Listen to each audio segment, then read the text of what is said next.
Trigonometry.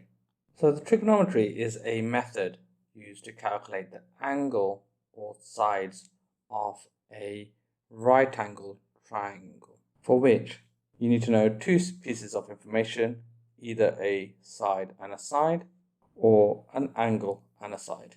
Now, the rules of trigonometry. So there are some functions that we need to remember and understand for trigonometry. They are sine, cos, and tan. We apply these functions to the angle. So let's just say it's one of these angles here. And sine theta is equal to the opposite over hypotenuse. Cos is equal to adjacent over hypotenuse. And tan is equal to opposite over adjacent. Now, if we take the first letter from each of these, so S, O, H, C, A, H, and T, O, A, and we write these down in a line, so S, O, H, C, A, H, and 2, O, A. And we read this out, it's SOHCAHTOA. That's an easy way to remember the formulas we just wrote over here. SOHCAHTOA. So now let's look at applying trigonometry functions that we just wrote down. And let's say our question says that this side is 4, this side is 3, but we are asked to work out what the angle is over here, x. So the first thing we do is we label our triangle. So the side opposite the angle of interest, so this one here, is labeled as opposite. The side opposite our right angle is our hypotenuse. On the third side is our adjacent. So then we choose the formula that uses the sides that we have information for. So here we know opposite, which is 4, and we know the adjacent, which is 3. So that means we are going to use the last one because it has both opposite and adjacent and an angle. So we write down the formula. Tan theta equals opposite over adjacent. So just writing that in short form. And opposite was 4. Adjacent is 3. Theta we don't know, which is our x. And tan stays as tan.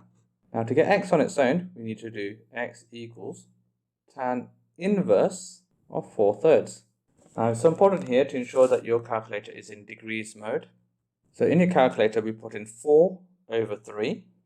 And we apply tan inverse to this fraction. And our calculator will give us 59.0 degrees. Now using the same triangle, we're going to try to work out a different angle. So instead of this x here, working out this angle here, which we'll call y. Now notice that I rubbed off the hypotenuse, the opposite, adjacent labels.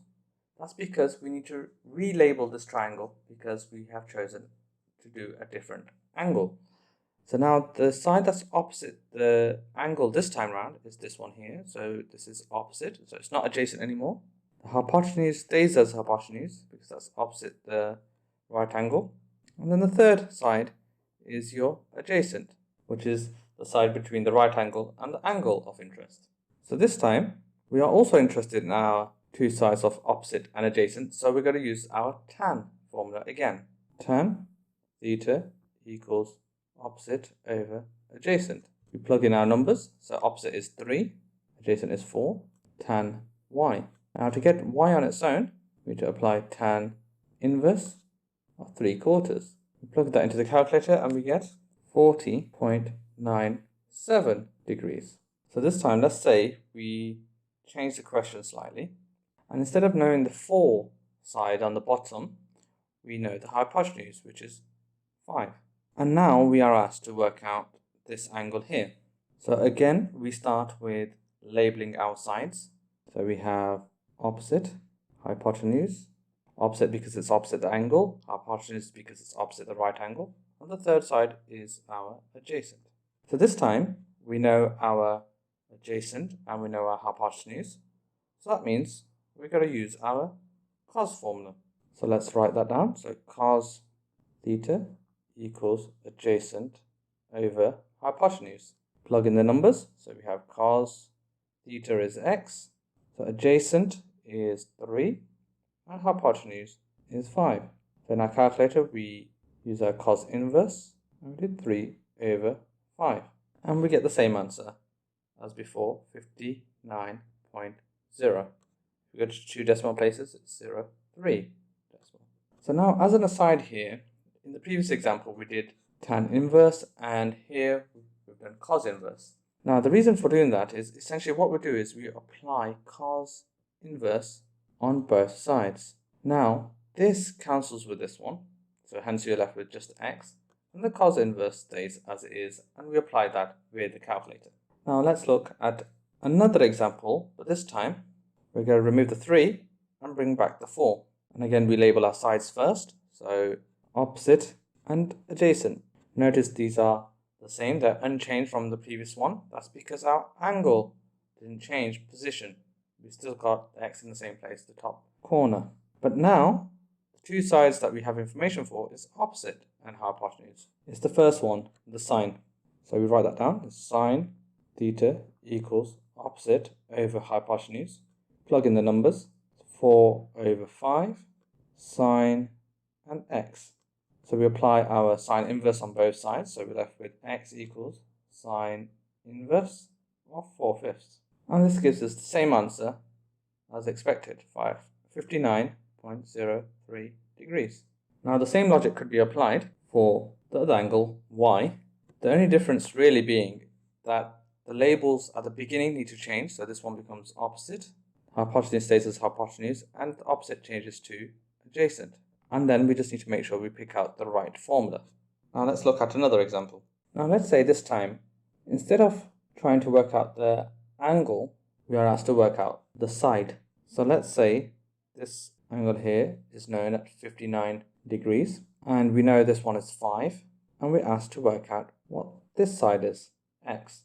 We again start with labeling our triangle. So opposite the angle is opposite. Opposite the right angle is our hypotenuse, and the third one is our adjacent.